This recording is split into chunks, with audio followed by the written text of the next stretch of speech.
montón más de cosas, secciones, vuestra participación, y como nada es casualidad, cuando estábamos preparando ese programa sobre el Madrid misterioso, el Madrid de los poltergeist, pues nos hemos encontrado con que en Sevilla nuestro magnífico amigo y compañero José Manuel García Bautista, nuestro jefe allí, el corresponsal en Andalucía, el que os trajo historias que tanto han impactado al público, como el solar de la calle San Luis, ¿os acordáis?, en agosto, o hace bien poco el caso de la Diputación de Sevilla, pues ahora ni corto ni perezoso estaba en un lugar quizá menos público en el sentido de conocido, un restaurante muy concreto de la capital sevillana, donde están pasando cosas sencillamente sobrecogedoras. Don José Manuel García Bautista, compañero, buenas noches, bienvenido a Milenio 3. Buenas noches, Iker, buenas noches a toda la audiencia. Oye, ¿qué está pasando en un restaurante? No sé si podemos decir el nombre o no. Sí, se puede decir. El restaurante Viandas se llama, ¿no? Exactamente. ¿Está en alguna zona concreta de Sevilla, José Manuel? En pleno centro, en la calle La Araña. En pleno centro, menudo nombre, la calle de la Araña. Y allí están pasando cosas. Brevemente, José Manuel, ¿qué nos hemos encontrado? ¿Cómo te enteras tú, aunque tú te sueles enterar de casi todo lo que ocurre ahí en la capital sevillana? Pero, ¿qué ocurre? ¿Llegan a ti alarmados, con miedo? ¿Qué pasa? Pues el caso nos llega a través de un amigo, de Jesús, el cual tú también conoces, y bueno, nos comenta que hay un céntrico lugar, un céntrico restaurante donde están pasando una serie de cosas extrañas, ¿no?, que están, bueno, que tienen alterado a sus empleados. Nos vamos para allá y efectivamente hablamos con los distintos empleados del lugar, incluso hablamos con el propietario, y bueno, nos empiezan a relatar toda la serie de cosas que les están sucediendo, ¿no?, que prácticamente, como tú comentas, pues es de una clara sintomatología de poltergeist, ¿no?, desde ruidos raros, desde raps, hasta lo que son escuchar pisadas, escuchar presencia, incluso ver cosas. La verdad es que es un caso muy, muy interesante, Iker. Un caso donde se concentran todos los ejemplos vivos de lo que los alemanes en la antigüedad llamaban poltergeist, duende ruidoso. Y hemos comprobado que, a pesar de que este programa, lo digo siempre, se mete en lo policial, en lo histórico, en todo tipo de enigmas de la ciencia, pues sigue habiendo una atracción fatal, ¿no?, respecto a los casos de, entre comillas, fantasmas o manos invisibles. A mí lo que me ha llamado la atención, escuchando las grabaciones que has estado haciendo a los protagonistas de esta historia, y como siempre vamos a escuchar aquí sus voces, y cada uno luego opina en su casa, en el coche, donde estéis, porque en este programa vosotros sois los jueces de cada historia. A mí me ha impresionado que incluso el momento de alarma máximo llega cuando Raquel, la gerente de la empresa, llega a pedir un informe que se realiza de la empresa Securitas, de seguridad, donde parece ser, José Manuel, ahora vamos a escuchar su voz, pero parece ser que la alarma, que no sabe de subjetividades, recibe, digamos, los datos de una presencia física siempre en una tercera planta, donde nadie sube, y que parece que está ahí a las 3:30 de la madrugada durante mucho tiempo, activando o haciendo que esa alarma salte, ¿no? Efectivamente, porque la alarma, un volumétrico que está colocado en las 3 plantas, solamente registra movimiento allí, arriba, que precisamente en la tercera planta, una planta que está aún reformándose, que mantiene la disposición de antaño, y registra una presencia justamente en la planta en la que no hay nadie, en la que siempre está vacía. Entonces él registra una presencia, la alarma salta casi siempre a la misma hora, y bueno, allí que tienen que ir el dueño y el propietario a apagar la alarma, y sin saber ni cómo ni por qué. El caso es que de una fecha para acá, cuando se producen más lo que son los incidentes, ¿no?, con esa presencia, con ese poltergeist, pues es cuando ya han tomado la determinación de bueno, pedirle también esos informes a la empresa para que al menos tener algo más que apoye todo esto, ¿no?, que estamos investigando. Aparte de ello, incluso, Iker, se ha llegado el propietario Javier al punto de instalar cámaras por las noches, que se la ha instalado la misma empresa, para vigilar, bueno, pues lo que pudiera salir o lo que pudiera observar con toda la objetividad que tienen los aparatos electrónicos, ¿no?, para ver qué está provocando aquello. Porque y veremos ahora, José Manuel, además, en unos momentos, o escucharemos, mejor dicho, aunque la radio también transmite perfectamente las imágenes, lo que han captado esas cámaras. Vamos a escuchar, José Manuel, si te parece, a Raquel, la gerente de este céntrico restaurante sevillano, donde lo están pasando bastante mal, y vamos a escuchar cómo ocurre cómo esa empresa tiene que hacer el informe y qué estaba pasando en esa tétrica y antigua tercera planta, donde todos los empleados, todas las personas de limpieza, de restauración, pues bueno, veían y notaban, y se ha propagado el miedo entre ellos porque había sombras, presencias, golpes, movimiento de objetos, el típico poltergeist. Siempre la gente anda recordando poltergeist antiguo, pues esto ha pasado ahora mismo, y si está pasando ahora mismo, ahí están los micros de la SER. Escuchamos, pedimos disculpas un poco por la calidad de la grabación, estaba hecha con grabadora en el momento justo en que todo esto estaba ocurriendo, lo hace nuestro compañero José Manuel García Bautista, y este es el primer testimonio de ese caso que ahora está ocurriendo. Es Raquel y nos cuenta lo que llega a pasar con esa alarma y con esa presencia que los infrarrojos detectan. Hay un informe de Securitas de que suele sonar sobre las 3:30 de la mañana de que hay una presencia física en la tercera planta, en la escalera de subida a la tercera planta. Mi jefe se ha presentado en numerosas ocasiones, la puerta de entrada al bar está totalmente cerrada, tiene lo que es un dispositivo de infrarrojos con un volumétrico, y entonces lo que es curioso que ves en la tercera planta que hay una presencia física cuando desde que está en la planta baja del bar hasta subir a la tercera planta tienes que pasar por 2 o 3 volumétricos más y sigue dando presencia física en esa zona.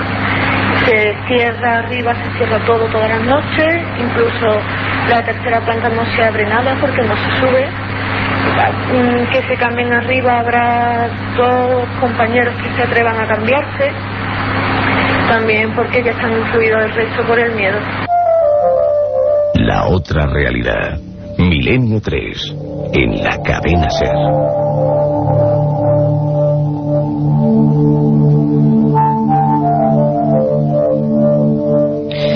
La psicología y la sociología del miedo, porque es muy fácil ver esto desde la lejanía, esbozar sonrisas escépticas, porque puede que todo esto tenga un fin o una explicación perfectamente natural, y ya nos conocéis, en Milenio 3 no nos casamos con nada ni con nadie, y tampoco somos ni crédulos ni escépticos a ultranza, simplemente mostramos las opiniones. ¿Qué está ocurriendo en ese restaurante? Escuchábamos a Raquel y José Manuel García Bautista desde Sevilla, otros empleados incluso que han llegado a ver sombras y caras siempre en ese lugar, donde parece ser que había ecos de una tragedia antigua, como es normal, ¿no?, que sea en el centro de Sevilla, donde tantas cosas han pasado a lo largo de la historia. Efectivamente, Iker, porque todo esto viene salpicado de una tragedia, ¿no?, que ocurrió en aquella zona, que es casco histórico sevillano, pero una tragedia reciente, ¿no? Se cree que el fantasma, porque le damos nombres y apellidos, bueno, pues era del antiguo propietario que se ahorcó en el lugar. Entonces, eso está constatado policialmente, ¿no? Alguien que además me parece de la esfera militar, ¿no? Sí. Sí. Además, vamos, está totalmente identificado y la verdad es que se cree que es ese digamos el habitante, ¿no?, el habitante extraño que tiene este restaurante. A partir de ahí, de 2 años para acá, que es cuando, bueno, el actual propietario tiene el restaurante, pues es cuando se provocan toda esta serie de incidentes, ¿no? Los empleados del lugar, ¿no?, del restaurante, pues siguen con la intranquilidad, y de hecho, aunque muchos no se han dejado llevar por estas historias, ¿no?, que contaban los otros empleados, otra gente que han ido pasando por allí, sí es cierto que, bueno, cuando lo han constatado en sus propias carnes lo que sucede, pues ya deja de haber subjetividades y deja de haber, digamos, esa psicología del miedo para pasar a comprobar que efectivamente el poltergeist, el fantasma de las viandas, es toda una realidad. Y que está ocurriendo y que mucha gente ha entrado en estados casi de pánico.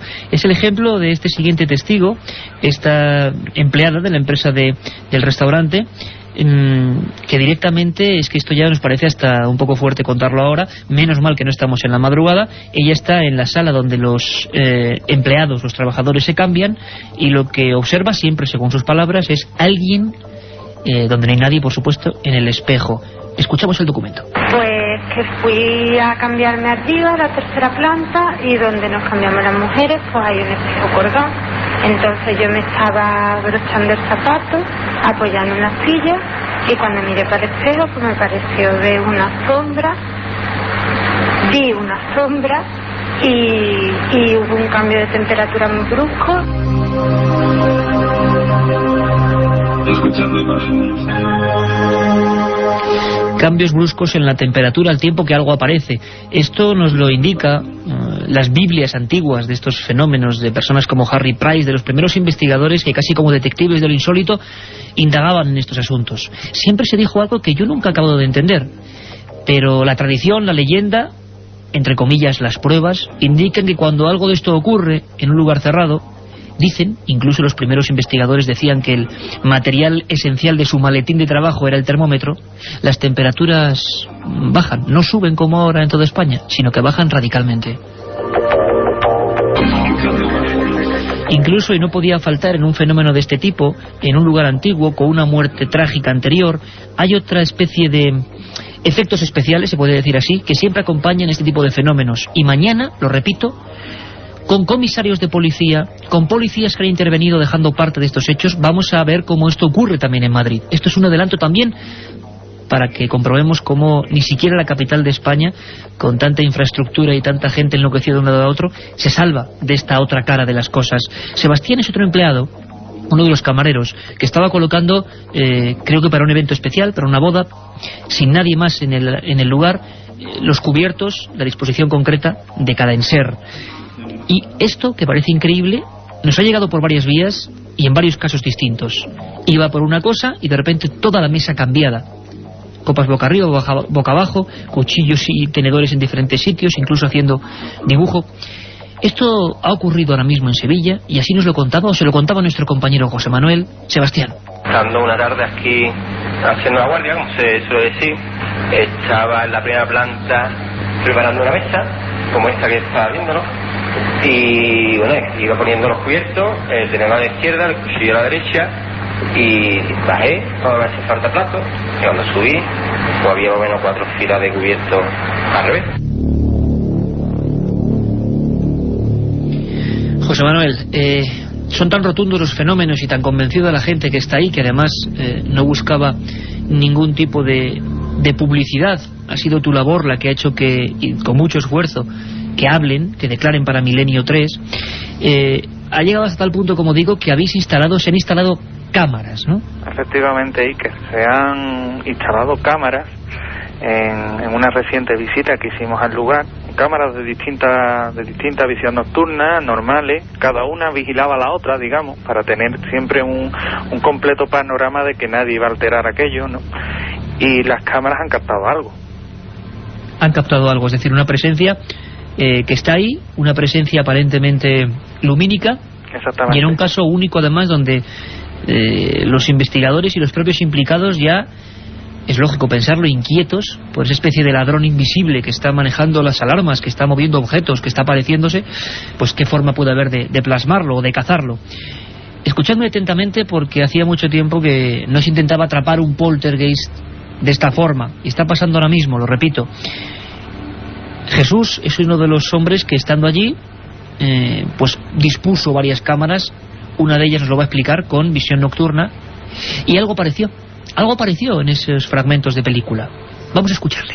Se pusieron en una de las cámaras una Sony Handicap de visión nocturna debajo del volumétrico que detectaba la alarma que normalmente solía fallar, y en las cintas, una vez visionadas, hemos encontrado unas pequeñas especies de bolas, por llamarlo de alguna manera, unas esferas que se observan en el infrarrojo como de un color verdoso, que salen en sentido transversal a la imagen, duran muy pequeño tiempo, son visibles varias de ellas.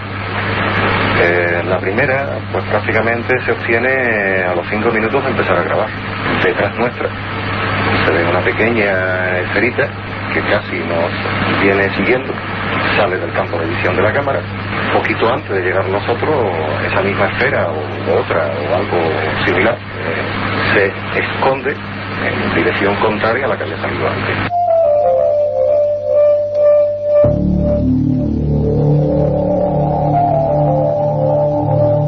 Las cámaras han sido testigos de lo que está pasando ahora en ese restaurante sevillano.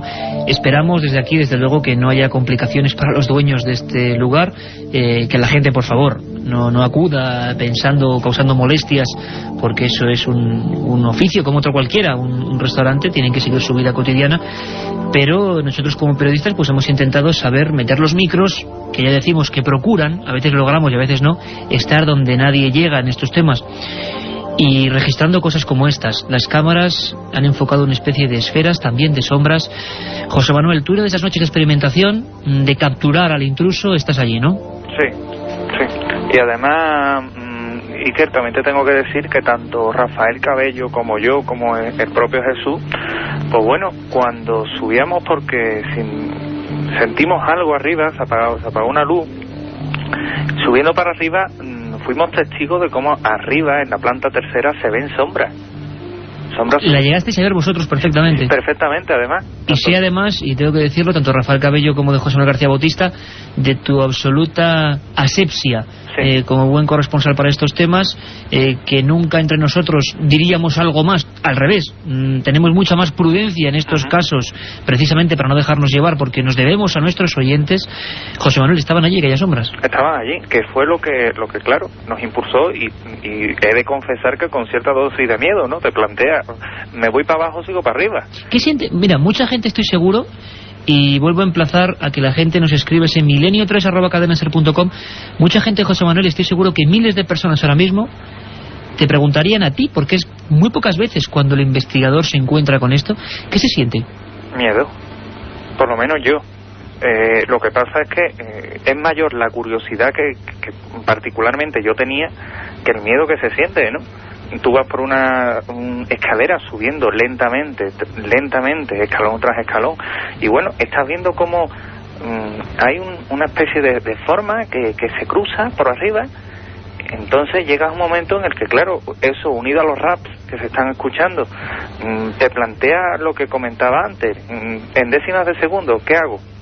¿Me voy para abajo disparado o sigo? Y veo que puede ser. En nuestro caso, pues tanto Rafael Cabello como yo seguimos para arriba, se nos ve aparecer en las cámaras, y justamente mientras que estamos comprobando aquello y salimos ya de plano, ¿no?, se ve de nuevo surgir una especie de esfera luminosa del tamaño de una pelota de tenis que sale de la habitación número 4, dobla el pasillo y sale escaleras abajo. Claro, esto aparentemente, aquí viene otro dato curioso que te puedo adelantar casi en primicia. Esto captado por una cámara, pero es que cuando hemos visto la cinta de la segunda cámara también lo registra, con lo cual tenemos el mismo dato grabado por dos cámaras.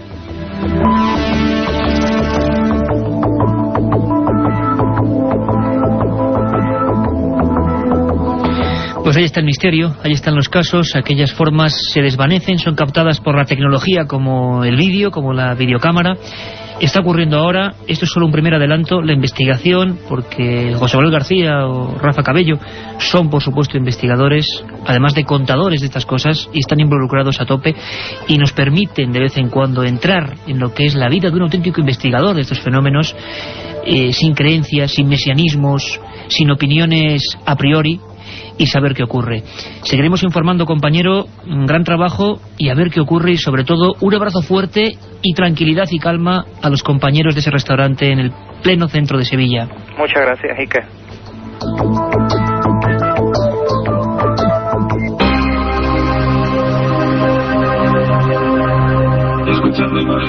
Un viaje en busca del misterio. Milenio 3, en la SER. Hemos pasado la frontera de las 10:30, siempre os prometemos emociones fuertes, sean del campo que sean. A veces, como digo, navegando por los océanos, vamos a volver a hacerlo hoy con los calamares gigantes, a veces metiéndonos en el mundo policial, todavía suenan ecos, ha habido gente que le ha encantado y que le ha molestado también a nivel político, el programa que hicimos sobre Ciudad Juárez, las 300 muertas del desierto. Bueno, pues este programa, por favor, no lo encasillen, este programa simplemente explora. Carmen, impactante, ¿verdad? Espeluznante lo que nos contaba nuestro amigo José Manuel García Bautista. La verdad es que muchas veces el investigador, y nos lo preguntan muchas veces, qué bien os lo pasáis cuando lleváis a cabo estos temas, cuando investigáis. No siempre se pasa bien, a veces las investigaciones son muy duras, y un abrazo muy grande para la gente de ese restaurante que lo debe estar pasando realmente mal. Y ahora, si os parece, para cambiar de tercio, como diría Manolo Molés rápidamente, en una larga cambiada, vamos a abrir ese archivo de los herejes, la galería de condenados, esas personas que, bueno, nos podéis solicitar, preguntar, plantear. milenio3@cadenaser.com, porque queremos saber a vosotros, a la audiencia, que sabéis que cada vez somos más, lo sabemos y lo comprobamos con vuestro cariño, ¿qué personajes os inquietan? ¿Qué personajes del hoy o del ayer os han llamado la atención, de cualquier campo? La ciencia, la investigación. En este caso, vamos a ir de nuevo a esa especie de magia que se provocó a final del 19, que era la electricidad.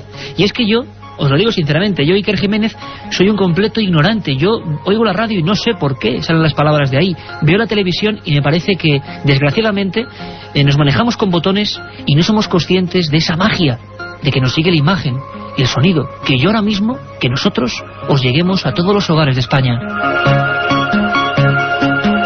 Esa es la magia de la tecnología, y se la debemos a hombres que fueron pioneros, se la debemos a auténticos aventureros, algunos pagaron con su vida. Hablábamos de Giordano Bruno, quemado por la Inquisición por, reivindicar la libertad de pensamiento. Hablamos de otro olvidado, Andrew Cross, al que, quien tuvo la desgracia de descubrir un ácaro y pensaron que se entrometió con Dios, y ese fue su gran error. Hablamos, en definitiva, de misteriosos personajes. Y hay uno, en el ámbito de la ciencia, que curiosamente, fijaros, tengo una nota aquí, en 1943, después de su muerte, la Corte Suprema de Estados Unidos falló a favor de un hombre de origen serbio que provocó mucho tumulto en la época, llamado Nikola Tesla. Decían que algunas de las patentes, como por ejemplo los transmisores de energía eléctrica, la bombilla, la radio, ni más ni menos, pertenecían a Nikola Tesla, en contra de Marconi, que la registró después que él. Es decir, hay un personaje, dicen, que hizo 700 inventos, que se adelantó a todos y que sin embargo murió de forma extraña. Era un hombre que atacaba la ciencia, que no aceptaba normas. Era un hombre llamado Nikola Tesla, que hizo un invento que dicen que podía ser la gran arma de la historia, aunque él era un pacifista, curiosamente, el rayo de la muerte. ¿Queréis conocer la historia de este serbio misterioso? Vamos allá.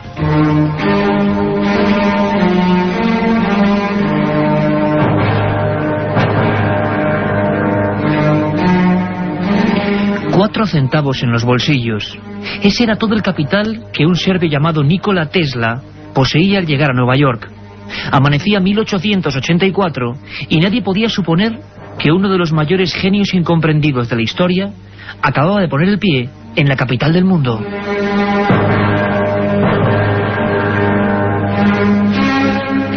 El laboratorio del célebre Thomas Alva Edison acogió al joven electrónico con los brazos abiertos. Sus cálculos, sus proyectos, sus demostraciones eran algo tan asombroso que pronto le hicieron ganarse muchos enemigos. El primero, el propio Edison, que consideraba la electricidad como un medio generador de negocio y de dinero. Y es que el extraño Nikola Tesla era un utópico. Creía que el poder de esa maravilla mágica llamada electricidad podía servirse a la humanidad a coste cero, por medio de sencillos sistemas que él había ideado. Criticado por el mundillo científico, que veía en él a un peligroso visionario extranjero, se autodesterró y decidió abrir su propio laboratorio de experimentaciones.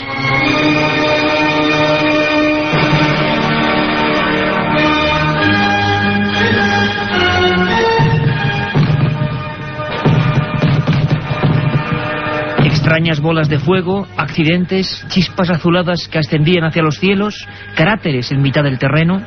Las quejas y denuncias se acumularon por parte de los vecinos, asustados al presenciar algunos de los experimentos en los que parecían desatarse energías desconocidas para el común de los mortales.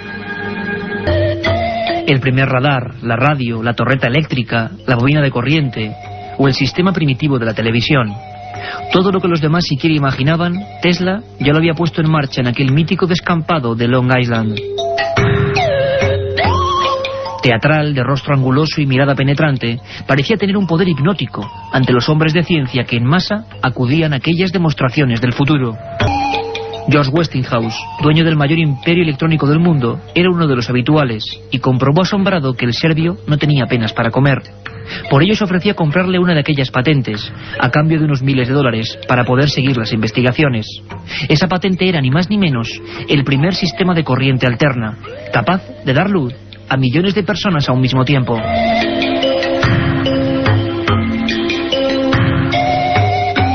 Los periódicos norteamericanos, asombrados, informaban de cómo en 1898, ante miles de personas, Tesla mostraba el funcionamiento de un barco tripulado por control remoto, cuyo mando reconocía órdenes de voz.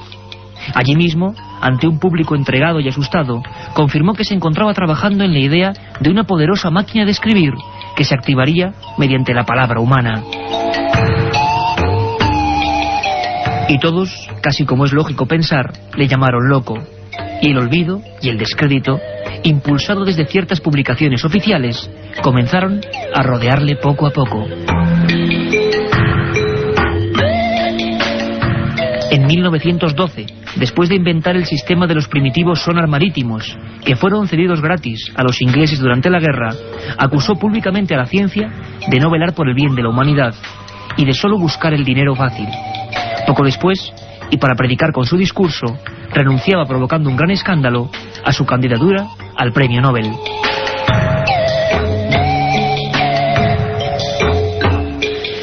Sin embargo, a pesar de su aparente talante pacifista, sabemos, gracias a los pocos documentos que se han podido recuperar sobre su persona, que Tesla pasó años en busca de un extraño ingenio, que catalogó como el rayo de la muerte. Un haz lumínico capaz, según él, de provocar explosiones gigantescas a distancia, y que iba a poner en marcha en una fecha concreta, el 30 de junio de 1908.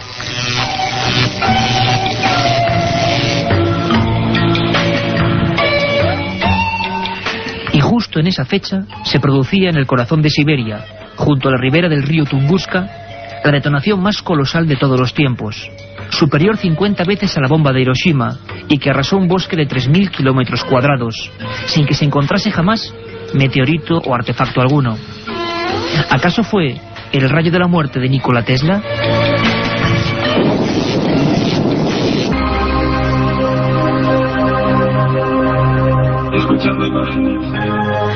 Menudo ejemplo, Carmen, el de científicos como Nikola Tesla. Decían que la ciencia, o el establishment científico, ¿no? Le pasaba igual que a Giordano Bruno. Decían que estaban solo para servirse y no para servir, y fueron condenados. Pero el ejemplo cunde, ¿verdad? Y es bueno recordarlo. Por supuesto, Iker. Y tienes unos documentos de última hora sobre las profundidades del mar. Si hace apenas unas semanas hablábamos de aquel misterioso pulpo gigante de Chile, que ahora hay una gran polémica, porque por un lado varios ingenieros de ADN dicen que es un cachalote en estado de putrefacción, y sin embargo el Centro Biológico de Medio Ambiente de Chile dice que no puede ser. Por la polémica os iremos informando. Lo cierto es que, estas criaturas siguen apareciendo. Sabíamos que en Luarca, y allí lo perseguimos, allí estuvo Milenio 3 persiguiendo el calamar gigante, eran habituales, no tanto en aguas del estrecho, pero ha ocurrido en Cádiz, cerquita de Algeciras, ¿no? Concretamente en Tarifa, en la playa del Tejar. Esta noticia me recordaba a ese barco científico con el que exploramos las aguas de Luarca, con el que estuvimos allí pues con muchísimos buenos amigos, con zoólogos muy prestigiosos, y al que por desgracia no pudimos ver. Pero en este caso la Guardia Civil... Bueno, cuidado, lo vimos sacándolo del agua, ¿te acuerdas? Eso sí, estuvimos incluso con los micros dando en el calamar gigante, sí, que acaba de rescatar el barco. Eso luego uno no se acuerda, pero porque era todo muy deprisa, pero acabamos de sacar el reportaje, y los amigos que nos seguís desde el año pasado lo recordaréis, tocando con un micro, se ha hecho este micrófono amarillo, tocando el cuerpo del calamar gigante, y era impresionante ver salir ese monstruo izado por las grúas de los barcos. Y esto ha pasado en Cádiz, ¿no? En este caso el Seprona de la Guardia Civil de Tarifa, localizado en la playa que he comentado antes del Tejar, en la localidad de Tarifa, Cádiz, una especie de calamar gigante, un Architeutis dux.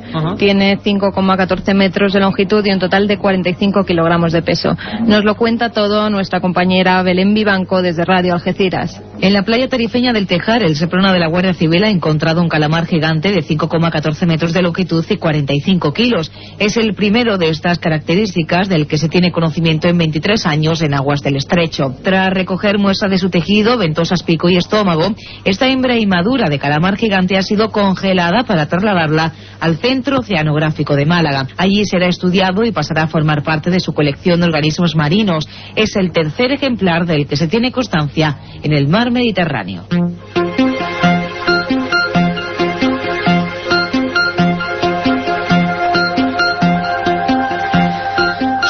Milenio3 y está esa vía abierta, milenio3@cadenaser.com, milenio3 con número @cadenaser.com, a vuestra disposición, porque ahora enseguida vamos a pasar con vuestras consultas. Sabéis que además podéis plantearnos herejes, podéis plantearnos casos, historias y también rutas, porque dentro de poco de nuevo Carmen se va a calzar las botas y va a ir a viajar por otra zona de esa España maravillosa y completamente desconocida, o por lo menos verla con otras gafas o con otros ojos. Es un tiempo en el que cualquier cosa es buena, y ahí vemos las campañas de tráfico para reclamar atención, por favor, en las carreteras. Parece mentira, producto también del absurdo humano, cómo nos podemos dejar la vida en esas pistas de asfalto, ¿no? Algo habrá que hacer. Tendrá que salir un científico para inventar alguna otra cosa, esperemos, porque la sangría es terrible. Y solo hace falta una cosa, o por lo menos ayuda, precaución, atención, por mucho que estéis escuchando Milenio 3, por favor, ojo al volante. Vamos a recordar una historia que pasó en carreteras, en una muy concreta. Tuvo tan mala fama y tuvo un montón de fenómenos extraños que se le llamó carretera de la muerte, ni más ni menos. Nos lo cuenta Carlos Barroso, que con su impulso habitual abre ese viejo archivador donde tenemos un montón de secretos clásicos. Nuestro archivo secreto. Muchos meses tuvieron que pasar hasta que un equipo de expertos pudiera determinar por qué el kilómetro 239 de la carretera que une Bremen con Bremerhaven en Alemania tenía un historial tan macabro. Desde su inauguración en el verano de 1929, más de 100 vehículos se habían estrellado exactamente en ese punto kilométrico, en un tramo totalmente recto.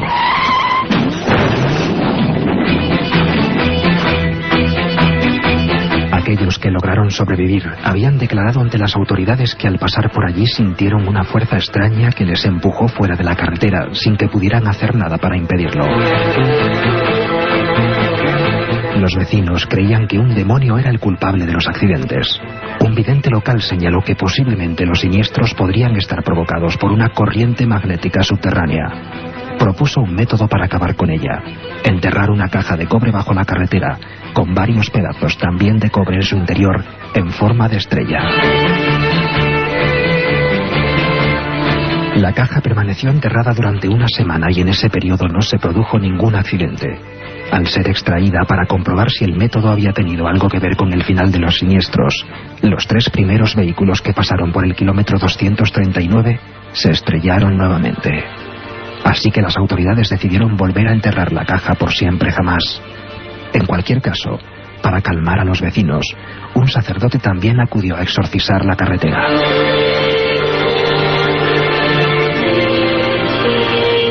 Desde entonces, el kilómetro 239 de la carretera entre Bremen y Bremerhaven, en Alemania, no ha vuelto a ser, nunca más, escenario de la tragedia y el dolor.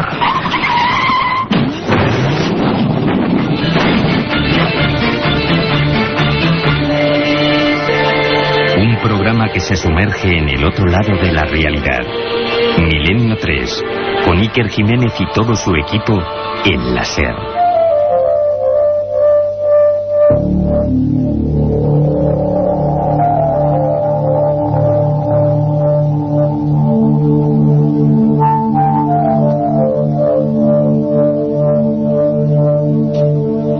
Ahí teníamos el misterio de esa carretera. Hay otras en otras partes del mundo y hay carreteras todavía con inquilinos más sospechosos.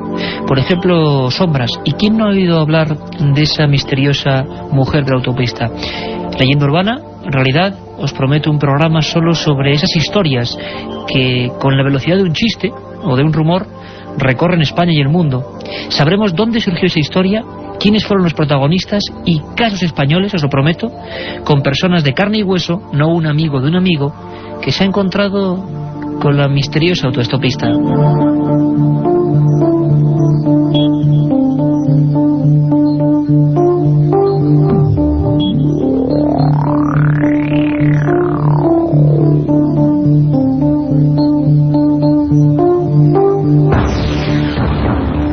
Y es que la carretera sigue siendo un lugar lleno de enigmas, donde ha habido casos tan terribles como el de Maximiliano Iglesias Sánchez, que abrió un telediario en la primera cadena, imaginaros, año 74.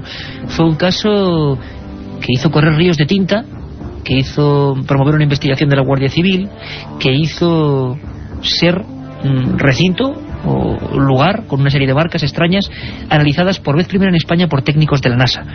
Es un caso que ocurrió en una zona muy concreta de España, una zona montañosa, un lugar donde hemos acudido muchas veces, bellísima, y donde hay tradición de luces populares o luces etéreas que persiguen a las personas, al ganado, lugares de fantasmas, de voces, de ruidos, de una cultura ancestral muy vivida, muy profunda, y que por fortuna, creo yo, sigue ahí. Carmen, son las sierras de Béjar, las sierras salmantinas, la zona de la Peña de Francia. Has elegido este lugar primero porque mucha gente nos lo ha pedido, ¿no? Hay muchos mails que nos solicitaban pues que diéramos una vuelta y descubriéramos los parajes misteriosos de la Sierra Salmantina. Y yo, Iker, como vengo haciendo estas últimas semanas, me he puesto las botas, he cogido mi mochila y me he ido a descubrir pinturas rupestres, leyendas, tradiciones, incluso presagios de muerte.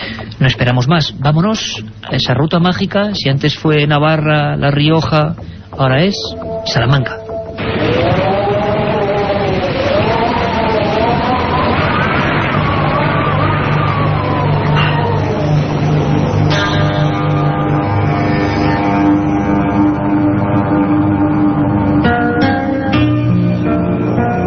Buenas noches, viajeros. La ruta que emprenderemos hoy nos llevará a conocer los misterios de la Sierra Salmantina. Nuestra primera parada será la Peña de Francia, enclave extraño donde se alza el santuario de la Virgen Morena.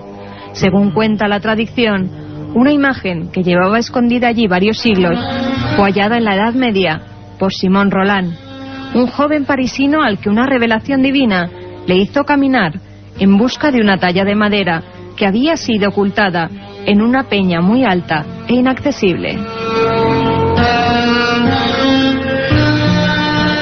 Todas las noches escuchaba una voz que le decía: Simón, vela, vela, y velarás que en el risco más alto tú la encontrarás. Tras muchas aventuras y desventuras, el muchacho llegó a la Peña de Francia, donde una voz sobrenatural le indicó el lugar donde se hallaba la imagen de la Morena. Allí mismo, a 1723 metros de altura, se construyó el santuario, donde aún hoy acuden miles de fieles ante los supuestos milagros que allí acaecen.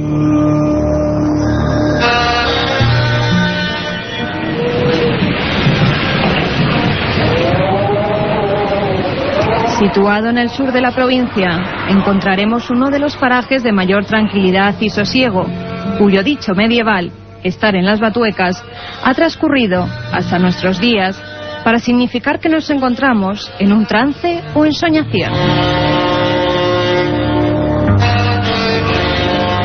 En este área de transición entre las tierras extremeñas y castellanas se encuentra el monasterio de San José del Monte.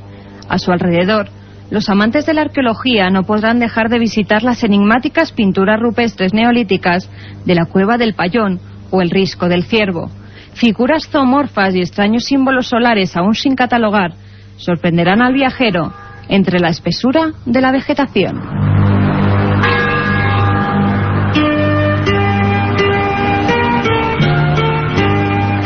Por estos lares ocurrió uno de los casos más sorprendentes de la casuística ovni. Un suceso que por primera vez encabezó el telediario en su primera edición. En la noche del 21 de marzo de 1974, Maximiliano Iglesias circulaba por Valdejaderos, en la Sierra de Béjar, cuando se encontró con lo imposible. En un lateral de la carretera, observó un grupo de luces y varios seres de gran altura que estaban manipulando una especie de herramientas. Asustado por lo que estaba contemplando, Maxi se escondió entre unos matorrales para no ser visto, pero aquellos individuos se dieron cuenta y comenzaron a perseguir al asustado camionero. Una experiencia terrorífica de la que se encontraron huellas sobre el terreno. La NASA, por petición de la Guardia Civil, envió 2 técnicos para comprobar lo sucedido.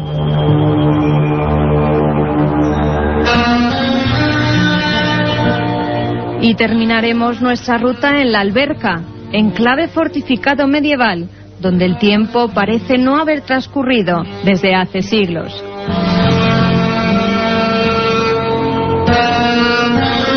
El 15 de agosto se celebran sus fiestas patronales, donde los albercanos rescatan las vestimentas de sus antepasados y los ritos ancestrales.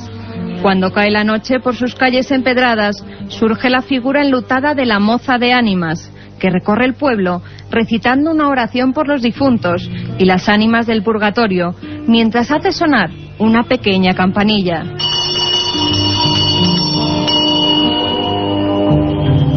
La leyenda dice que un día de invierno una gran nevada impidió que la moza saliera, y a medianoche la esquila comenzó a blandir ella sola. Su sonido llegó hasta los muros de la iglesia, donde se encuentra una hornacina que contiene 2 calaveras. Esta nos recuerda que un día tenemos que morir.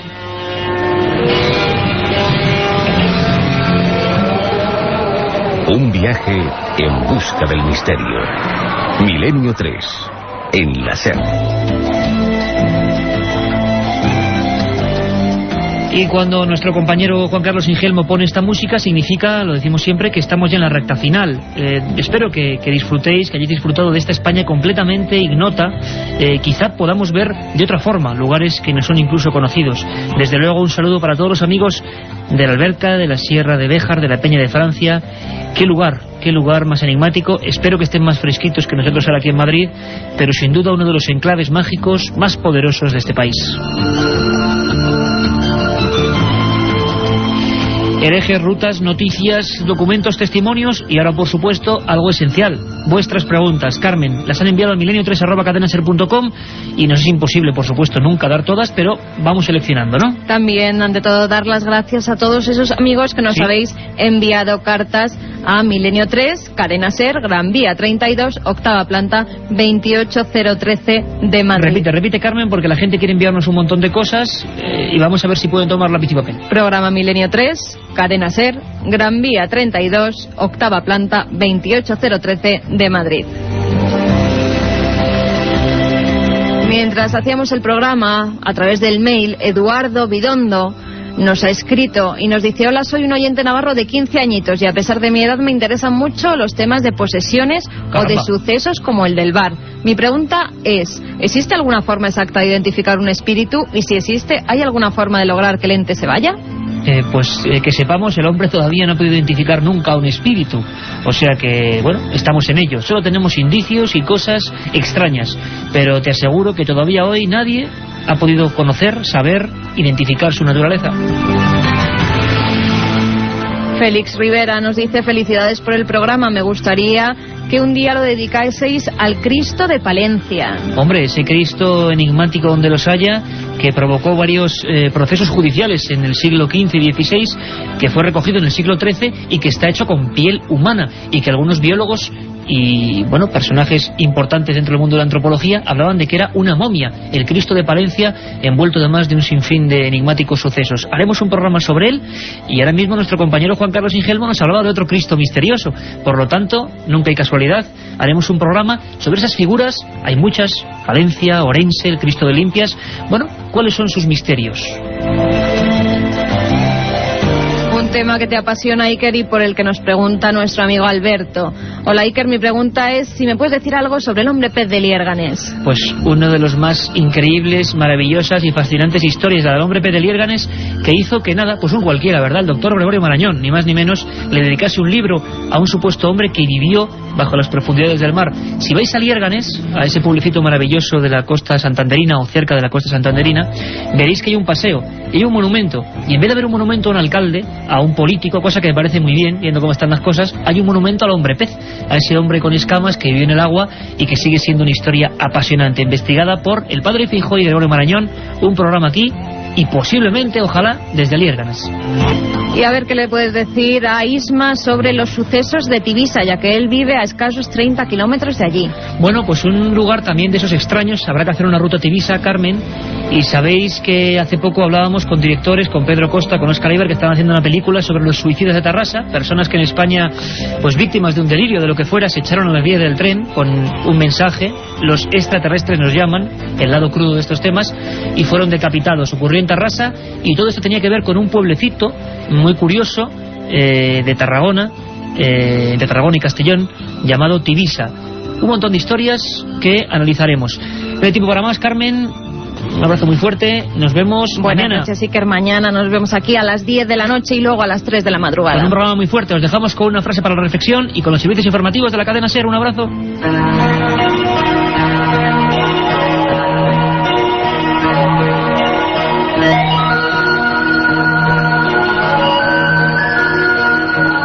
Decía Marcel Prévost: el afortunado hallazgo de solo un buen libro puede cambiar el destino de un alma.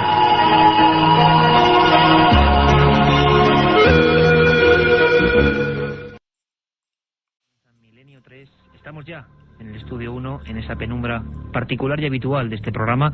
Todo un equipo compuesto por Katia Rocha, Carmen Porter, Carlos Barroso, este que os habla, Iker Jiménez, y hoy nuestro lugarteniente particular, Javier Rodríguez, a los mandos técnicos de esta nave de misterio y de palabras. Tengo en mis manos un documento, un acta de defunción y unas declaraciones. Las realizaba Clavius Narcís en septiembre de 1980.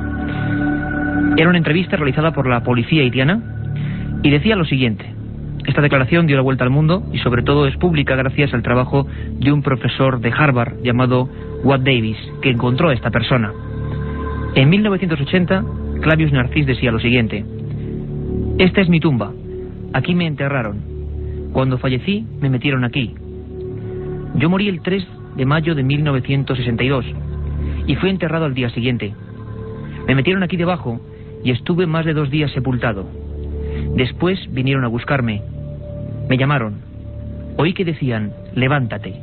Y salí contestando a los que me llamaban. Después me tuvieron trabajando 2 años y 9 meses en una plantación. Clavius Narcís, según la ciencia médica, podía ser el único caso de zombificación. Esa especie de mito que el cine ha desvirtuado un poco con personajes grotescos, pero que en algunos países parece que existe, que a día de hoy, en el siglo XXI, en el tiempo de los trenes de alta velocidad, de la informática, de internet, de los satélites, sigue habiendo personas que creen que les pueden robar el alma. Sigue habiendo brujos capaces, con el llamado polvo zombie, de crear catalepsia en algunas personas y luego desenterrarlos para trabajar como esclavos. Un mundo de tinieblas que a veces la ficción ha maltratado.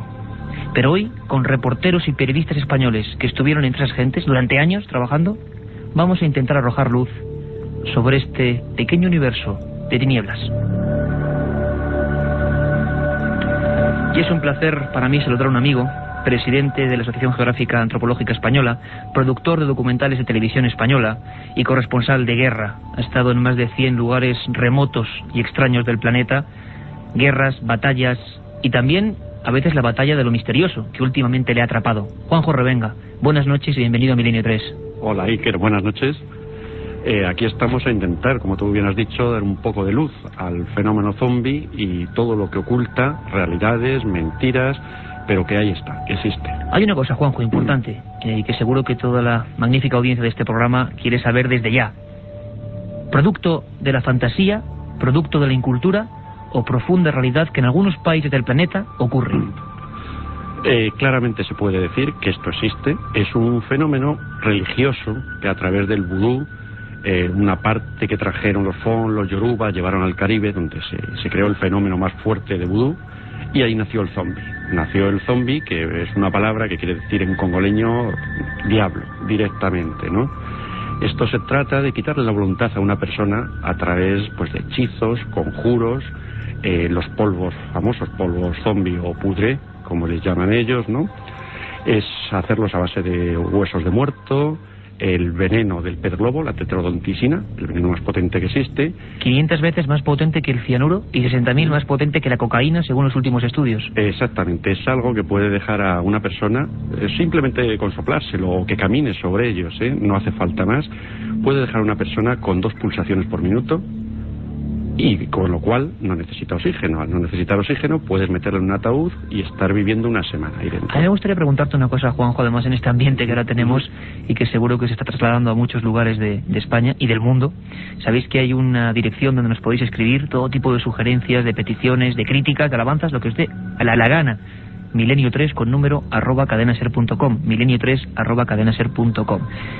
Juanjo, a mí me estaban dando ganas de hacerte una pregunta, quizá un poco personal. A ti, en tus reportajes para Televisión Española, te han llegado a soplar ese polvo zombie, ¿verdad? Hemos tenido experiencias de todo tipo. Una de ellas me ocurrió pues en un viaje que quizás me metí demasiado ya en su mundo, aparte el equipo, aparte todo, y estuve viajando por las montañas haitianas en la búsqueda de una respuesta, ¿no?, de la realidad. El mundo cambia completamente. Allí esas gentes que habitan, pues bueno, no han tenido tratos pues jamás con el hombre blanco, ¿no?, aparte de los esclavos. Y bien, cada vez que llegas a un pueblo te miran, hay problemas, estás solo, hasta en un lugar que se me acercó un señor, un hombre mayor, con el pelo blanco, un gran sombrero de paja, un bastón lleno con formas ofídicas, se sentó frente a mí y me dijo: ¿tú qué buscas? Aquí nadie viene por nada. Viendo que claramente aquí se sabe lo que hay, yo le dije: mire, yo estoy buscando la realidad del zombie, del poder del bokor, del brujo. Estoy buscando si esto existe o si no puede existir en esta cultura. Simplemente me dijo: espérate, esta noche vendré a buscarte. Y esa noche ocurrió algo, ¿verdad, Juanjo? Algo bastante fuerte e inolvidable. Vamos a escucharlo muy atentamente. La otra realidad. Milenio 3, en la cadena SER. Aparte de gozosos, dolorosos, gloriosos, los misterios de la Iglesia son sorprendentes e inexplicables. La periodista Carmen Porter te ayuda a desvelarlos en Misterios de la Iglesia, una obra que saca a la luz los episodios más impactantes del fenómeno religioso. Exorcismos, apariciones, cuerpos incorruptos, estigmas. Misterios de la Iglesia, de Carmen Porter, publicado por Editorial Edad.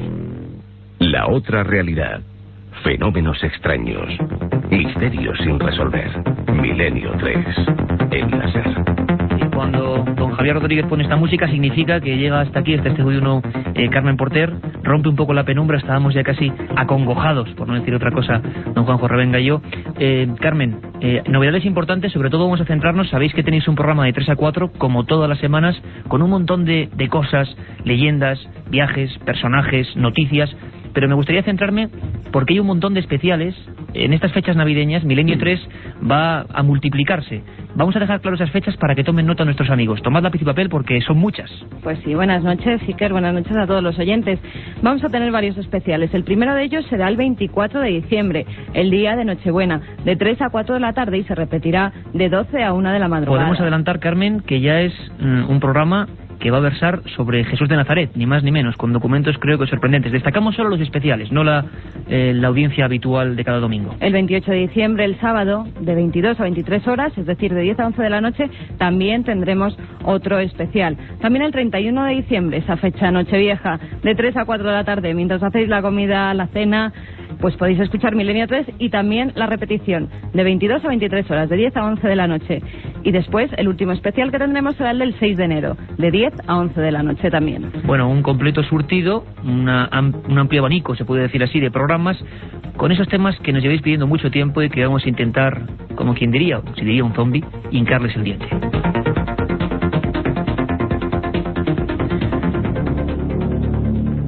Juanjo Revenga, vamos a escuchar un sonido muy especial, quizá desagradable para muchos oyentes, siempre perteneciente a la realidad de estos temas, en este caso algo entre el misterio y la pura antropología. Tú has pasado todo tipo de peripecias grabando durante años en estos países. En este caso nos vamos directamente con la magia de la radio hasta Haití. Y allí escuchamos unos sonidos, como decimos, fuertes, tremendos, rotundos. Vamos a escuchar, Juanjo.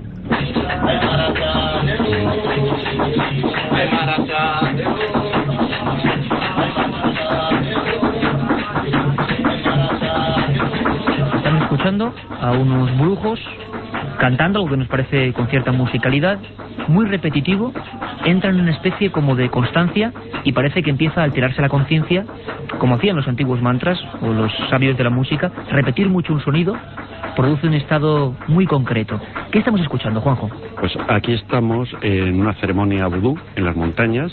Hay unas 50 personas tocando tambores, cantando, y está el Ungán, el sacerdote que va a ser poseído por el Loa, por el espíritu, y es el que le concederá el poder, ¿no?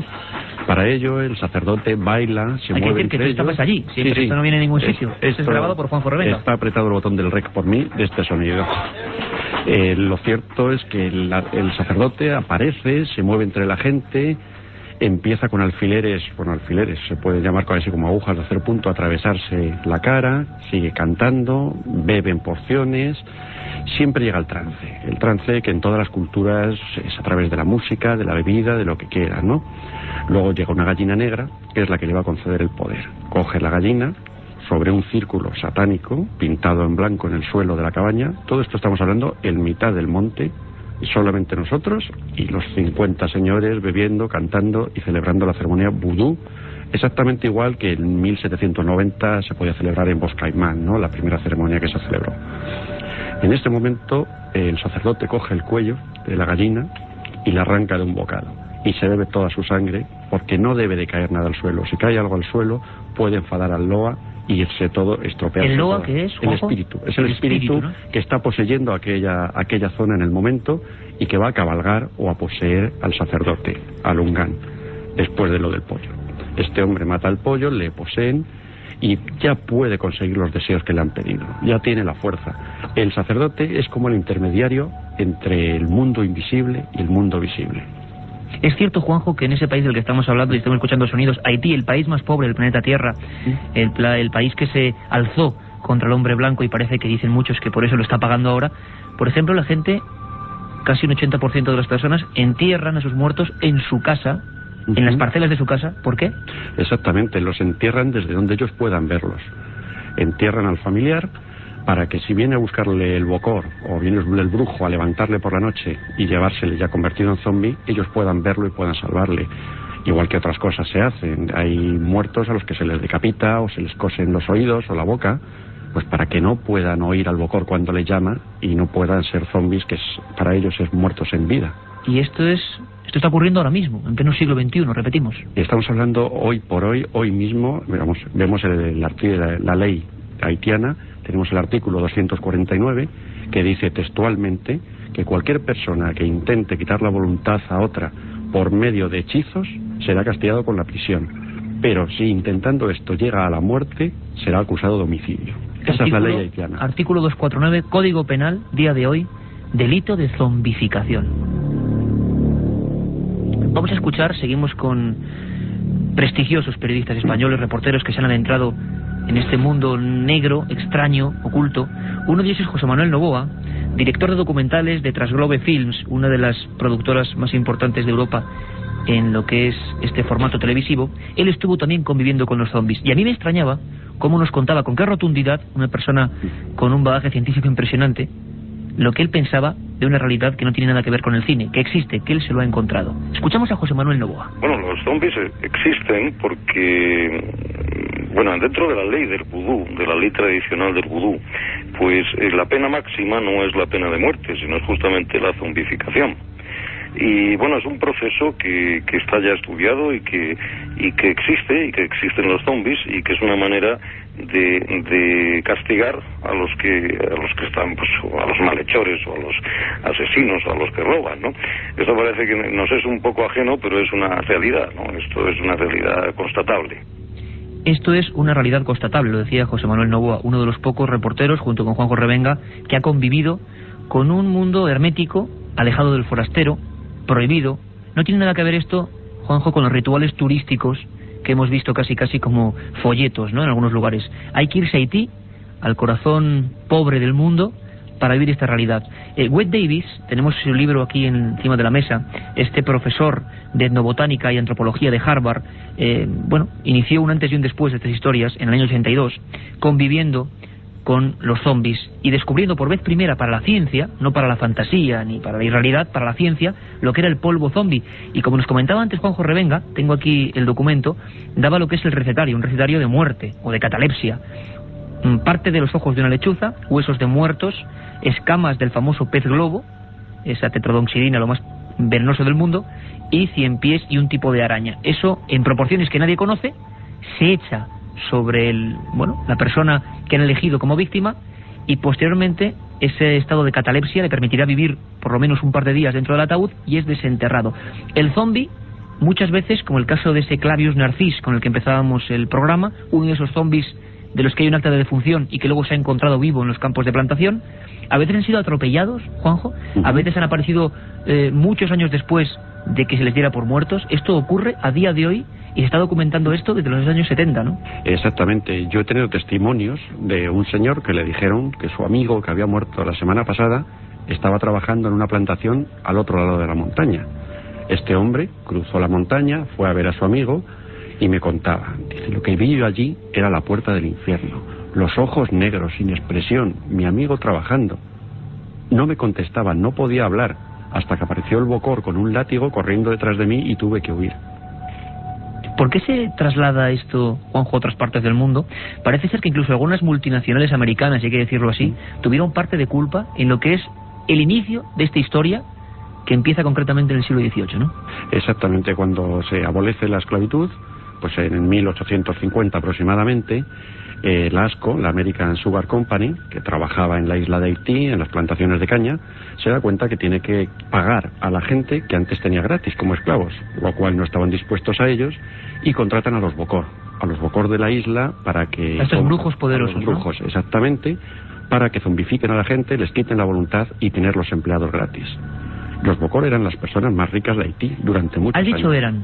Sí. Hay Bokor todavía, ¿no? Tú has convivido con ellos, los has entrevistado. ¿Siguen siendo tan poderosos? Siguen siendo muy poderosos, aparte del poder real que tienen, el miedo que existe hacia ellos. Existe un miedo terrible de toda la población hacia un Bokor. Vamos a irnos de nuevo con la magia de las ondas, de la cadena SER, en este caso a esa frontera muy complicada entre República Dominicana y Haití, para escuchar otro sonido, el sonido de lo que para ellos es una auténtica maldición.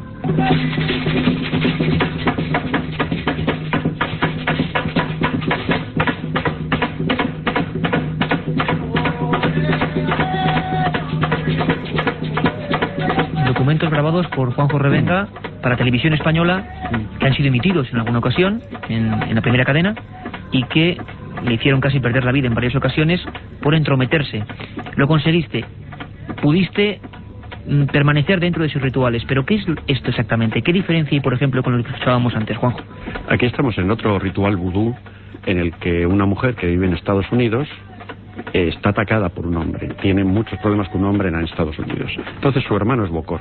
El hermano en esta ceremonia está lanzando una maldición hacia la persona que está molestando. Esta persona va a desaparecer del mundo y de la vida de la hermana. Puede parecer que, bueno, pues es un ritual ancestral, lo creen y no tiene ningún poder. Yo con esta mujer hablé pues tiempo más tarde, le envié unas fotos de la ceremonia, me contestó con un email, simplemente me decía, soy feliz, no tengo nadie a mi lado.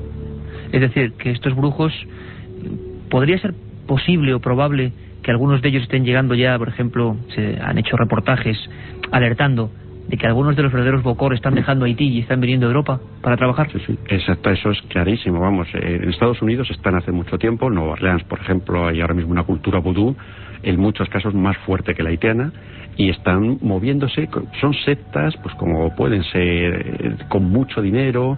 Ese tipo de gente es la que se está metiendo ahora en este tipo de sectas y con este tipo de Bokor. Watt Davis, ese profesor de Harvard, en ese magnífico libro hablaba de por lo menos 25 casos concretos de gente enterrada y desenterrada, encontrada como esclavos sin conciencia, con el sistema neuronal destrozado, pensando ellos mismos que están en un mundo de tinieblas. Hay que pensar que no estamos hablando de España, de Europa, de América, estamos hablando de un lugar donde la creencia desde que se es niño es total. Ese zombie, en un estado gravísimo a nivel neurológico, es despertado, ve a un hombre con caretas en plena noche, se lo lleva a esa plantación y parece ser que él cree durante muchos años, hasta que intenta escapar, que está en ese mundo de pesadilla, ese mundo de tinieblas, que es ser atrapado a nivel zombie. ¿Hay alguna forma para acabar con estos seres. Tú decías que en Haití las familias entierran a sus difuntos en casa, les cosen los oídos, les cosen la boca, les decapitan. Se dice incluso que la sal, casi como si fuera una maldición digna de los vampiros o de las leyendas de vampiros, es lo que les hace daño realmente, ¿no? Exactamente. Únicamente puede terminar con un zombi la sal.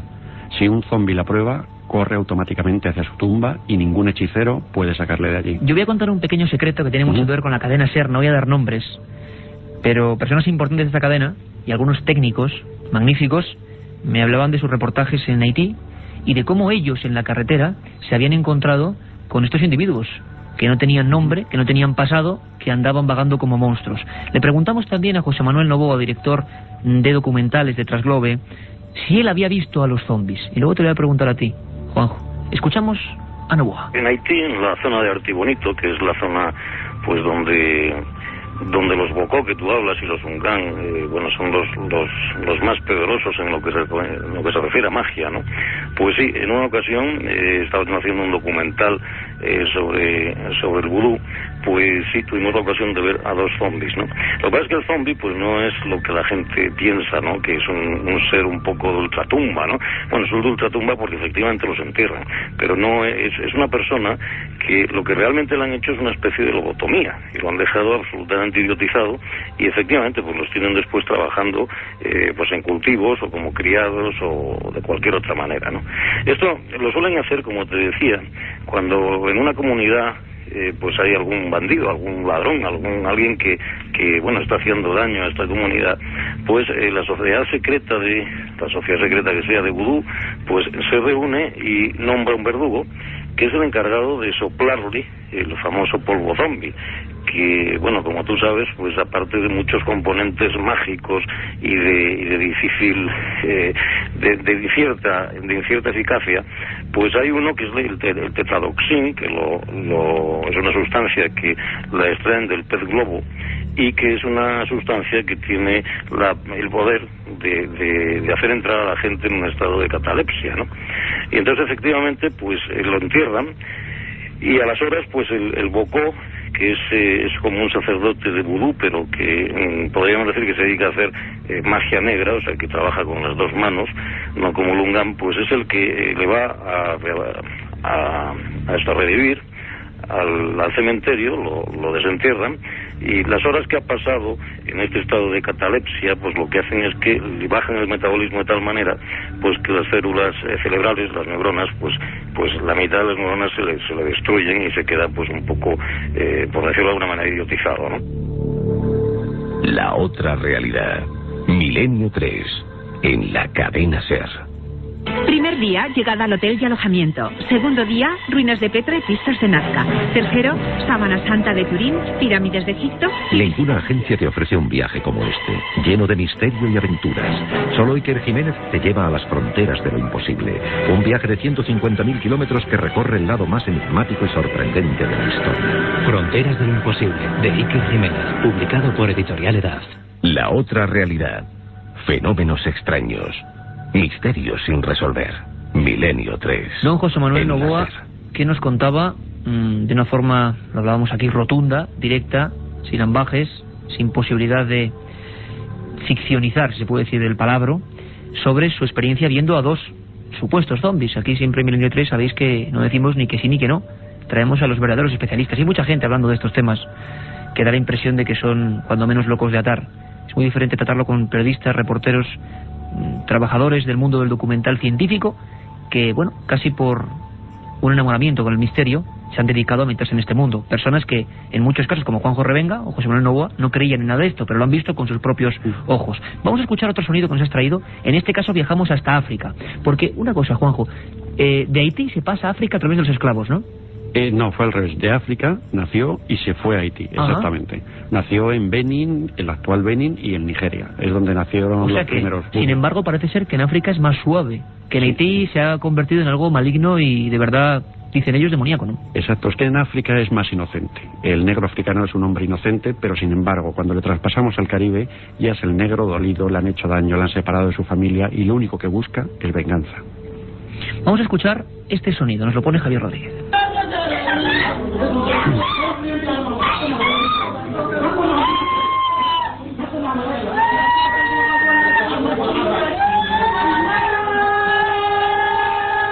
que hasta ahora en radio nunca se ha puesto. Es un ritual de exorcismo en el corazón de África, grabado por Juanjo Revenga, que nos parece casi imposible que esté aquí enterito, porque la verdad es que estar en estas situaciones debe ser realmente peligroso. ¿Qué estabais grabando aquí, Juanjo? Cuéntanos, haznos la fotografía de lo que estaba pasando aquí en África. Aquí es algo muy impresionante, porque estamos grabando un exorcismo.